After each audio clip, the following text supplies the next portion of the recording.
अपने हाथों को उठा लो। आप चाहते हो पवित्र आत्मा से भरना? अपने पड़ोसी को बोलो, जीसस क्राइस्ट की सबसे इंपॉर्टेंट आज्ञा क्या है बता। बोलो अपने पड़ोसी को, यीशु मसीह की सबसे इंपॉर्टेंट आज्ञा क्या है आज? पता है क्या है? क्या है? ऊंची बोलो, क्या करना है?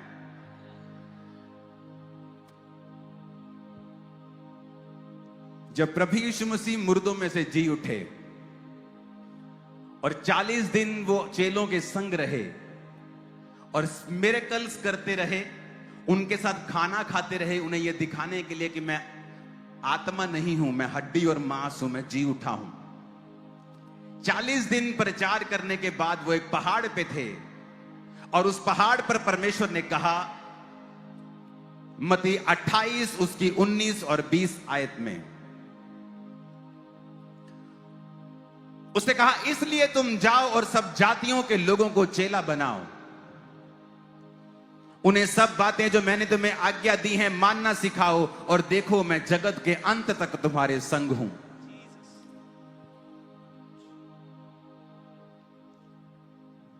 सिर्फ गूंज कम करने के लिए बोला।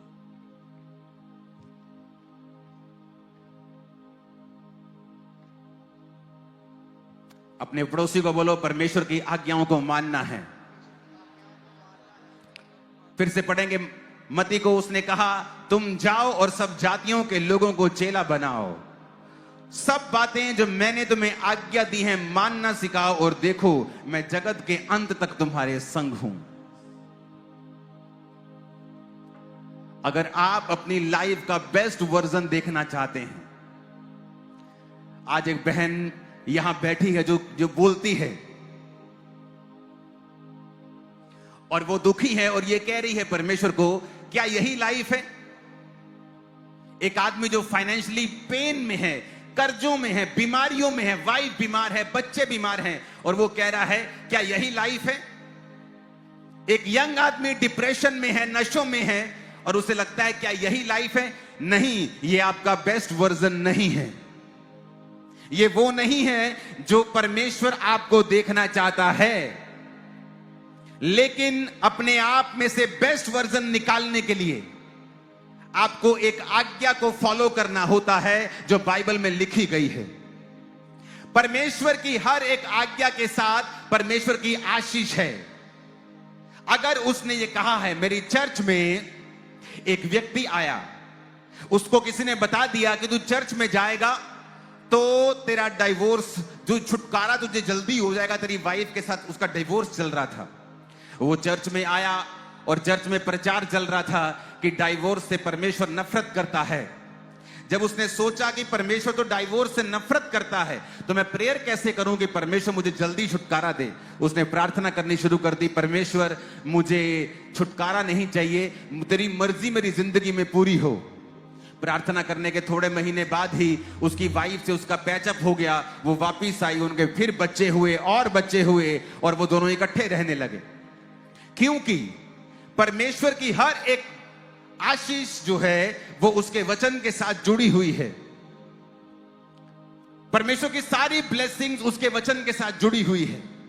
आप क्रिश्चियन घर में जन्म हुआ, आप क्रिश्चियन घराने में जन्मे, आप पास्टर के बेटे हैं, आप बिशप के बेटे हैं, कोई फर्क नहीं पड़ता है। बाइबल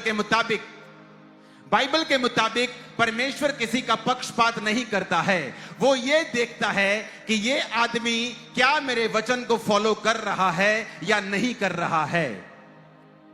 क्योंकि परमेश्वर की हर एक आशीष उसके वचन के पीछे छुपी है। एक भाई मुझे संडे मिला और उसने मुझे अपनी गवाही दी, वो यहां मौजूद है, वेलकम में यहां था। उसने कहा, मैं आपके क्रूसेड को देखकर मैंने आपको फॉलो करना शुरू किया। हम क्रिश्चियन थे लेकिन परमेश्वर को फॉलो नहीं करते थे। मैंने आपके वचनों को सुना और मैं 8,000 रुपया महीना तनख्वाह पे लग गया। मुझे नौकरी मिली 8,000 रुपया महीने की। कहता जब मैंने आपका वचन सुना तो वचन सुनते सुनते परमेश्वर ने मेरे दिल में डाला कि ये 8,000 रुपया तू चर्च में देना शुरू कर दे। अब चर्च के लिए 8,000 रुपया क्या है? नथिंग, लेकिन उसके लिए वो सारा कुछ है। और उसने कहा कि मैं परमेश्वर के वचनों पे चलना शुरू हो गया। मैंने पाप को त्याग दिया, परमेश्वर के वचनों पे चला, बीजों को बोया, प्रार्थनाएं की, फास्टिंग की। जब वो मुझे मिलने के लिए तब भी शायद वो फास्टिंग में था। और उसने कहा परमेश्वर ने मेरे दिन को बदला।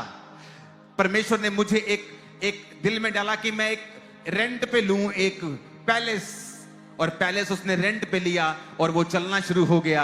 आज उसके 4 पैलेस हैं, करोड़ों की जमीन का वो मालिक बन चुका है और लाखों करोड़ रुपया कमाता है। यही मौजूद है हमारे बीच में। उसको थोड़े देर के लिए यहां पे लेके आना। मैं आपको टेस्टिमनी क्यों दे रहा हूं? क्योंकि एक व्यक्ति चर्च में आया, चाहे वो बॉर्न क्रिश्चियन था, चाहे वो मसीह को मानता था पहले से लेकिन वचन पे नहीं चलता था, तो वो उसकी लाइफ में संघर्ष था, उसकी लाइफ में दुख था। आप ही यस, अपना नाम क्या है? ਸਤੀਸ਼ ਮਸੀਹ। ਮੈਂ ਕਹਾਂ ਨਾਨੋਹਾਰ ਦੀ ਪਿੰਡ ਹੈ ਸਾਡਾ, ਕਲਨੌਰ ਦੇ ਨਾਲ ਹੀ ਹੈ। और आप 8,000 की जॉब करते थे? जी बिल्कुल पापा जी। और अभी कितने पैलेस है? पैलेस चार रिजॉर्ट है मेरे। 4 रिजॉर्ट हैं आप जी। और कितनी जमीन है आपकी? 3 लीज पे है, एक मैं पर्सनल बना रहा हूँ अपना। जमीन कितनी है आपकी पर्सनल? 3.5 एकड़।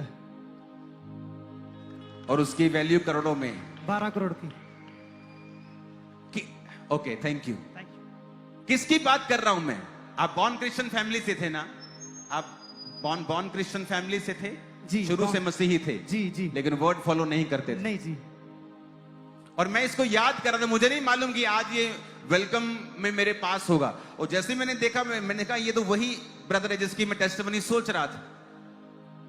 इमेजिन करो, एक 8,000 रुपए काम पे महीने का कमाने वाला एक वर्कर, जब परमेश्वर के साथ उसका इनकाउंटर होता है कि मैं बॉर्न क्रिश्चियन हूं, मैं क्रिश्चियन हूं लेकिन वचन पे नहीं चलता हूं, तो मैं अब वचन पे चला करूंगा।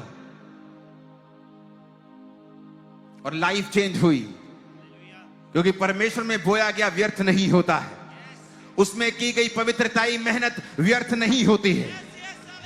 परमेश्वर की हर एक आज्ञा के पीछे एक आशीष छुपी है।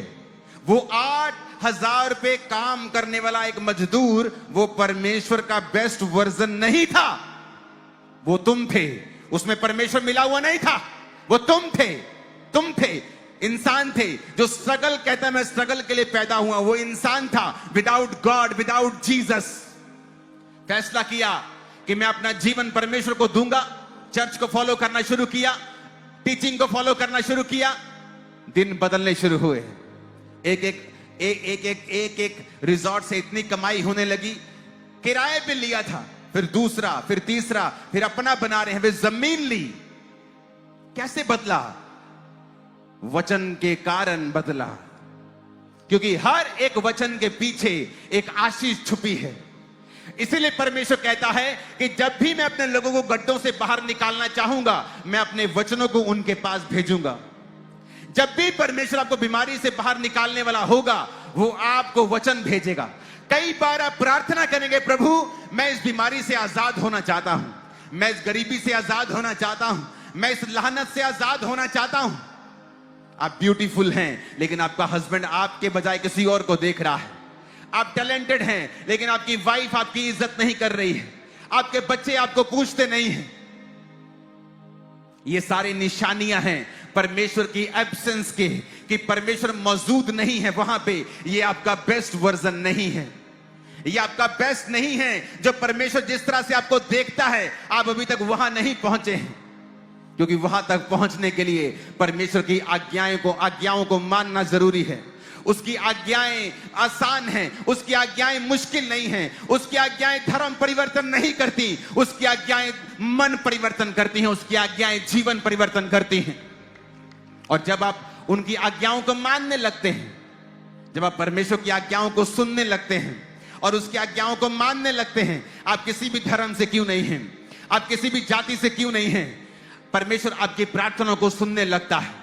हजारों लोग हैं, हजारों लाखों लोग हैं चर्च में आके जिन्होंने नशे को छोड़ा है और परमेश्वर ने उनको आशीषित किया है कितने लोग हैं यहां पर जो चर्च आने के बाद नशा छोड़ चुके हैं? दोनों हाथों को हिलाओ जरा।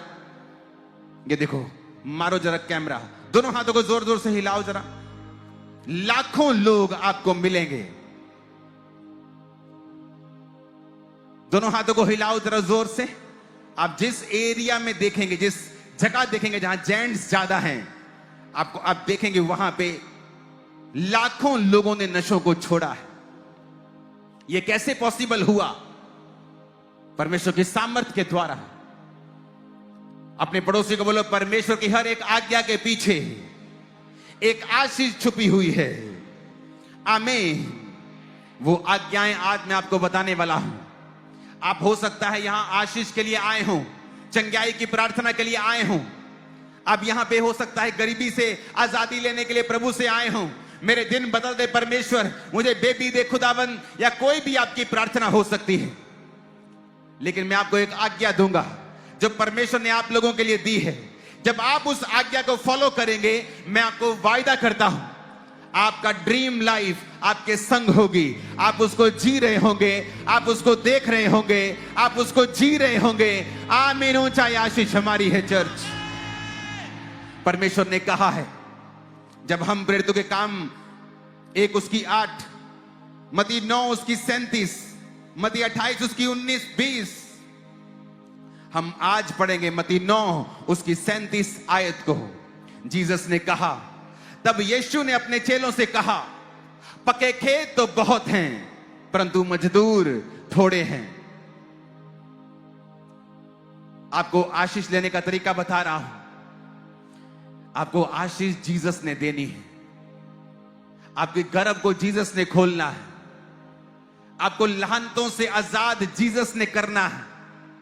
आपको शर्मिंदगी से आजादी प्रभु यीशु ने देनी है। मुझे उसने आजाद किया है शर्मिंदगियों से।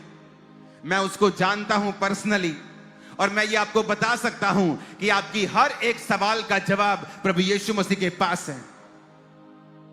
और उसके दिल में कुछ है जो वो आपसे कह रहा है। एक अच्छा नौकर कैसा होता है? जीसस ने कहा, उसने कहा एक अच्छा नौकर वो नहीं है कि जो उसका मालिक कहे वो वही करे। वो भी ठीक है, लेकिन जीसस ने कहा एक अच्छा नौकर वो है जो अपने मालिक की बातों को समझकर वो भी करे जो मालिक ने नहीं कहा है। उसने कहा अगर मालिक ने तुझे खाना बनाने की ड्यूटी दी है, एक अच्छा नौकर वो है जो खाना खिलाते समय उसके पांव भी दबाए। मैं ये नौकरी की बात नहीं कर रहा हूं, मैं ये नौकर की बात नहीं कर रहा हूं, मैं एक एग्जाम्पल दे रहा हूं जो जीसस ने दी है। आज लोगों को नहीं पता है आशीष कहां है। परमेश्वर यीशु मसीह ने 2006 में, जब मैं मेंटली अपसेट के अटैक्स के नीचे, डिप्रेशन के नीचे था, प्रभु में आकर भी न्यूरोलॉजिस्ट के पास जाता था, वो दवाइयां देते थे, दवाइयां खाता था, दवाइयों से आराम नहीं आता था, दवाइयां खानी बंद कर दी थी, कोई इलाज नहीं हो रहा था। प्रभु यीशु मसीह ने मुझे एक बात बोली थी अपने दास के द्वारा कि जब तू लोगों के ऊपर प्रार्थना करेगा, जब लोग तेरी प्रार्थना से चंगे होंगे, जिस नल से पानी निकलेगा वो नल खुद भी सूखा नहीं रहेगा। तू जीसस की आज्ञाओं को मान और उसे फॉलो कर। यही विश्वास है। कैसे छूटी एक लड़की जो एक बंधुआ मजदूर थी नमान कोड़ी के घर में। नमान कोड़ी बाइबल कहती है बड़ा प्रतिष्ठित आदमी था, और उसने राजा को, जो सेनापति था वो, उस राजा का उसने बड़े युद्ध जिताए थे और बड़े पैसे वाला, बड़ा इन्फ्लुएंशियल वो आदमी था। लिखा पर वो कोड़ी था। एक पर लगना आपकी सारी क्वालिफिकेशन को खत्म कर देता है। कि पैंजी मुंडा बड़ा पढ़िया लिखिया है, मुंडा बड़ा अमीर है, मुंडा बड़ा लंबा चौड़ा सोना, पर वो नशे करता है। सारा कुछ खराब कर दिया। जब तूने कहा पर वो नशे करता है, सारा दिन पड़ा रहता है नशे करके, वो सारी क्वालिफिकेशन खत्म हो गई। नमान की जिंदगी में ये लानत थी। वो ऊंचा था, लंबा था, सेनापति था, लड़ने में अच्छा था, प्रतिष्ठित था, अमीर था, राजे का फेवरेट था, पर वो कोड़ी था। उसके घर में एक नौकरानी काम करती थी। उसने कहा अपने मालिकन को कि अगर मेरा स्वामी किसी इजराइल के भविष्यद्वक्ता के पास होता और वो उस पर प्रार्थना करता तो ये चंगा हो जाता। उस लड़की ने ये नहीं सोचा कि मैं खुद तो अभी बंधी हुई हूं, मैं टेस्टिमनी कैसे दे सकती हूं। वो मुझसे ये नहीं पूछेगा कि अगर तेरा परमेश्वर इतने सामर्थ्य है तो तू मेरे घर में नौकरी क्यों कर रही है, तू मेरे घर में झाड़ू क्यों लगा रही है, पोछा क्यों लगा रही है। अगर तेरा परमेश्वर इतना ही अच्छा होता तो तुझे बचा ना लेता बंधुआ मजदूर बनने से। लेकिन उसने अपनी ड्यूटी की और वही किया जो परमेश्वर की आत्मा ने उसे करने के लिए बोला। और उसने कहा अगर मेरा स्वामी इजराइल के किसी भविष्यद्वक्ता के पास होता तो वो उसे हाथ रख के चंगा कर देता। ये बात जब मालकिन को पता चली, उसने अपने पति को बताई, तो वचन कहता है वो गया और वहां पे जाके अलीशा के सामने खड़ा हो गया। और परमेश्वर ने वचन दिया, जा और यरदन नदी में 7 डुबकियां मार, तेरा कोट ठीक हो जाएगा। वो नाराज हो गया, कहता इसको बाहर आके मेरे सिर पे ले हैंड करना चाहिए था, मेरी इज्जत नहीं की, मैं इतना बड़ा आदमी हूं। और वापिस चला गया। और जब वापिस जा रहा था उसके नौकर ने बोला, तेरे को इतना मुश्किल काम तो करने के लिए नहीं कहा है, 7 डुबके ही मारनी है, मार के देख लेते, तेरा क्या जाता है। तू इतना धन दौलत लाखों करोड़ की ऑफरिंग लेके आया है, तेरी ऑफरिंग भी उसने कबूल नहीं की, उसको कोई लालच नहीं है, जा डुबकी मार, तू ठीक हो जाएगा। 7 डुबकियां मारने के बाद वो अपनी लानत से आजाद हुआ, कोड़ से आजाद हुआ और उसकी लिखा स्किन बच्चों के समान हो गई। आज आप नहीं जानते हैं आपका छुटकारा किस चीज में है। आपको यह नहीं देखना कि आपकी लाइफ में क्या चल रहा है, आपको यह देखना है कि मैं परमेश्वर की आज्ञाओं को मान रहा हूं या नहीं। अगर हम परमेश्वर के सच्चे भक्त हैं, अगर हम जीसस को प्यार करते हैं और ये जानते हैं कि जीसस के हार्ट में क्या है, जब आप यीशु मसीह के सामने जाते हैं तो आपको क्या लगता है कि वो आपके लिए क्या सोचता है, वो क्या चाहता है मेरे लिए कि मैं उसके लिए क्या करूं। आपने कभी सोचा है, आपने कभी सोचा है कि आपने अच्छा नौकर, अच्छा बेटा बनने की कोशिश की है? नहीं। हम जब भी जीसस के सामने जाते हैं यही बोलते हैं, मुझे चंगा कर, मुझे आजाद कर, मुझे वीजा दे, मुझे लानत से आजाद कर, गरीबी से आजाद कर, हर तरह के दुख से आजाद कर। लेकिन कभी यह नहीं सोचते कि परमेश्वर के हार्ट में क्या है। आज मैं आपको एक उत्तम चीज बताता हूं, परमेश्वर के दिल में आपके लिए क्या है, वो क्या चाहता है। जीसस ने अपने दिल की बात बता, क्या बोली चेलों को, मत्ती 9:37 फिर से पढ़ेंगे। उसने अपने चेलों से कहा, यीशु मसीह ने अपने चेलों से कहा, पके खेत तो बहुत हैं परंतु मजदूर थोड़े हैं। यानी परमेश्वर ने कहा, बहुत से लोग बचाने वाले पड़े हैं जो मुझको नहीं जानते हैं, बहुत से लोग पिता को नहीं जानते हैं, लेकिन फसलें तो बहुत हैं लेकिन मजदूर थोड़े हैं। वो मजदूर जो फसलों को काट सकें, वो मजदूर जो जाके फसलों की कटनी कर सकें और उन्हें इकट्ठा कर सकें, मजदूर थोड़े हैं। परमेश्वर ने एक वायदा किया था पुराने नियम में, उसने कहा जो मेरे याजक लोग होंगे मैं उन्हें उत्तम दाख रस दूंगा। 10 बेस्ट तेल लेके आना, 10 बेस्ट ऑफ द बेस्ट तेल में जो सबसे बेस्ट होगा वो मेरे याजक को जाएगा।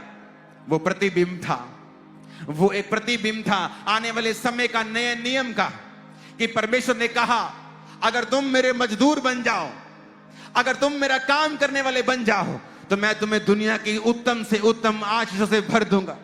जो तुम्हें चाहिए, जो तुम मांगते हो लेकिन पाते नहीं हो, जो तुम्हें चाहिए लेकिन तुम गवाचे हुए हो, तुम गुम चुके हो, तुम्हें पता नहीं वो चीजें लेनी कैसी हैं। आज कौन नहीं है जो बेस्ट लाइफ नहीं जीना चाहता है, लेकिन आप नहीं जी रहे हैं, लोग नहीं जी रहे हैं जब तक वो इस वचन पे नहीं आते कि इस जगत के परमेश्वर ने आपको एक स्पेशल काम के लिए चुना है। जब यीशु मसीह मुर्दों में से जी उठे, उसने एक स्पेशल आज्ञा दी है। वो आज्ञा प्रेरितों के लिए सिर्फ नहीं है, सिर्फ पास्टर्स के लिए नहीं है, इवेंजलिस्ट लोगों के लिए नहीं है, वो सिर्फ प्रचारकों के लिए, टीचर्स के लिए नहीं है। उसने सबसे कहा, 500 से अधिक व्यक्ति जो उस समय यीशु मसीह के संग थे पहाड़ के ऊपर, उसने सबसे कहा, कहता जाओ और सब जातियों के लोगों को चेला बनाओ। मेरी बातें जो शुरू से लेकर अंत तक मैंने तुम्हें सिखाई हैं उन्हें मानना सिखाओ, और देखो जगत के अंत तक मैं तुम्हारे साथ हूं। आज जो व्यक्ति इस आज्ञा को मानता है, जिसको जीसस के हार्ट के बारे में मालूम हो रहा है कि देखो यीशु ने कहा, मेरे यीशु ने कहा कि मजदूर थोड़े हैं, वो ढूंढ रहा है मजदूरों को, वो चाहता है क्राइस्ट चाहता है कि मजदूर बढ़ें। यीशु ने कहा देखो फसलें बहुत हैं, काटने वाले मजदूर नहीं हैं, ये फसलें खराब हो जाएंगी, अगर एक समय तक नहीं कटेंगी तो सड़ जाएंगी पड़ी पड़ी, तो मुझे मजदूर चाहिए जो फसलों को काट सकें। और आपको मालूम होना चाहिए जो परमेश्वर के पवित्र लोग हैं, जो उसके प्रचारक हैं, जो उसका काम करने वाले लोग हैं, उनके लिए परमेश्वर ने एक स्पेशल आशीष ठहराई है। वो अपनी लाइफ के बेस्ट वर्जन को देखते हैं, अपनी मिनिस्ट्री के बेस्ट वर्जन को देखते हैं, अपने परिवार के बेस्ट वर्जन को देखते हैं, क्योंकि अब वो परमेश्वर के सुसमाचार के साथ जुड़ गए हैं। आप में से कितने लोग ऐसे हैं जो रोज परमेश्वर का प्रचार करते हैं?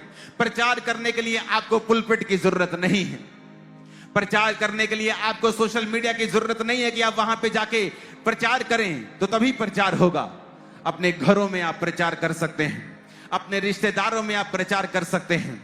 मेरे चर्च में एक लड़की काम करती थी, मॉल में काम करती थी, चर्च में आती थी।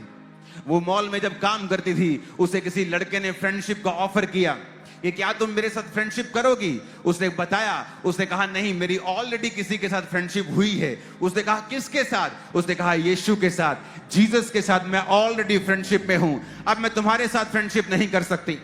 ये बात उसको इतनी अजीब लगी कि मैंने लाइफ में पहली लड़की देखी है जो एक लड़के को बोल रही है कि नहीं मुझे फ्रेंडशिप तुझसे नहीं करनी, मेरी गॉड के साथ फ्रेंडशिप है। उस लड़के को इतना प्रभावित हुआ कि वो लड़का चर्च आना शुरू हुआ। उसने आके देखा कि तुम कहां जाती हो जहां पवित्रताई की बातें होती हैं, जो परमेश्वर ये कहता है कि बिना पवित्रताई तुम परमेश्वर को देख भी नहीं सकते। देखने का मतलब आंखों से देखना नहीं, देखने का मतलब उसके कामों को देखना, उसके हाथ को देखना, अपने बिजनेस के ऊपर, शरीर के ऊपर, परिवार के ऊपर, अपने जीवन के ऊपर प्रभु के हाथ को, बड़े हाथ को काम करता हुआ देखना। खुदा ने कहा बिना पवित्रताई के तुम नहीं देख सकते, मेरे हाथ को काम करता हुआ तुम नहीं देख सकते। वो लड़की ने प्रचार किया, उसने प्रचार करने के लिए माइक नहीं पकड़ा, अपनी लाइफ का कैरेक्टर ऐसा बना लिया कि उसकी जिंदगी चलता फिरता एक प्रचारक बन जाए, वो चलती फिरती प्रचारक बन जाए। आप में से कितने लोग ऐसे हैं जो रोज प्रचार करते हैं? जब मुझे पता है कि क्राइस्ट के दिल में सबसे टॉप के ऊपर अगर कोई पॉइंट है वो ये है कि जाओ और सब जातियों के लोगों को चेला बनाओ। और उसने ये बात अपने चेलों से पहले भी कही थी कि देखो फसलें बहुत हैं लेकिन मजदूर थोड़े हैं। उसने ये पहले भी कहा था कि मैं चाहता हूं कि तुम लोगों को बचाओ। 2 कुरिन्थिया 5 उसके 20 में लिखा है, पौलुस कहता इसलिए हम मसीह के राजदूत हैं। मानो परमेश्वर हमारे द्वारा विनती कर रहा है, हम परमेश्वर की ओर से निवेदन करते हैं, मसीह की ओर से निवेदन करते हैं कि परमेश्वर के साथ मेल मिलाप कर लो। वो कहता मैं परमेश्वर का राजदूत हूं, I am the ambassador of God. मैं परमेश्वर की ओर से लोगों को विनती करता हूं कि जाओ यीशु मसीह के द्वारा परमेश्वर से मेल मिलाप कर लो। मैं आपको बताना चाहता हूं, पंजाब में होगा, यहां के लोग फॉरेन जाने के शौकीन हैं। जब आप दिल्ली में अमेरिकन एम्बेसी जाते हैं तो इंडिया का कोई भी पुलिस ऑफिसर, इंडिया का कोई भी लॉ वहां नहीं चलता है, क्योंकि वो American embassy is like a USA. वहां कोई भी लॉ के नीचे चीजें नहीं आती। अगर आप एम्बेसी के खिलाफ लड़ते हैं, अगर इंडियन एम्बेसी यूएसए में है, कोई एम्बेसी पे हमला करता है तो वो इंडिया पे हमला करने के बराबर है। जीसस ने सेम तुमको कहा है, कहता अगर तुम राजदूत बन जाओ, अगर तुम मेरे एम्बेसडर बन जाओ तो तुम्हारी सिरदर्दी मेरी सिरदर्दी है, तुम्हारी इज्जत मेरी इज्जत है, तुम्हारा परिवार मेरा परिवार है, तुम्हारी जरूरतें फिर मेरी जरूरतें हैं। तुम मेरे साथ जुड़ जाओगे और तुम्हारे साथ जो कुछ भी करेगा वो डायरेक्टली मेरे साथ करेगा। वो आपको कह रहा है कि मैं तेरी जिम्मेवारी संभाल लूंगा, मैं तेरे ऊपर अपना हाथ रखूंगा, मेरी कृपा तेरे ऊपर होगी क्योंकि तू मेरा राजदूत है। उसने चेलों से कहा मैं चाहता हूं कि तुम मेरे राजदूत बन जाओ। मजदूर थोड़े हैं, फसलें ज्यादा हैं, मुझे काटने वाले मजदूर चाहिए।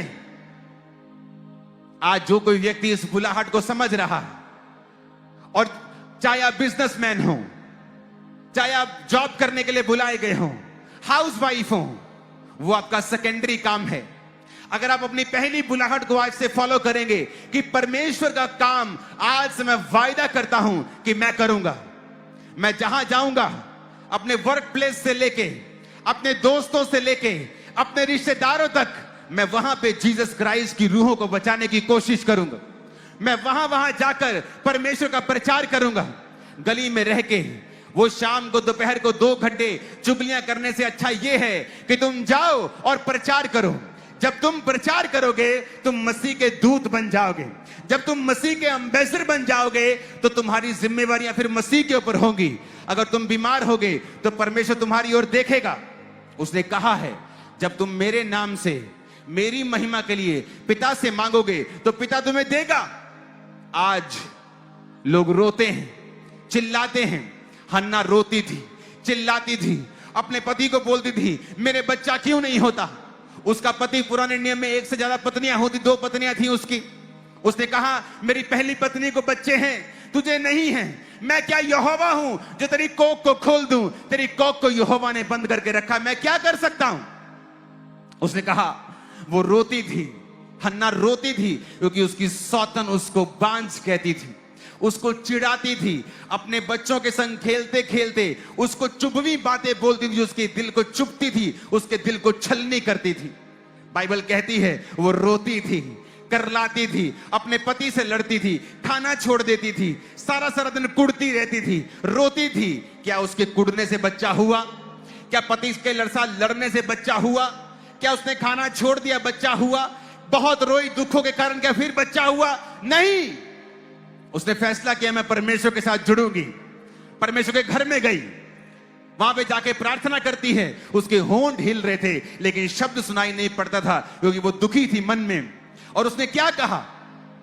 उसने कहा प्रभु अगर तू मुझे संतान दे और बेटा दे, वो बेटा मैं तेरे भवन में वापिस कर दूंगी।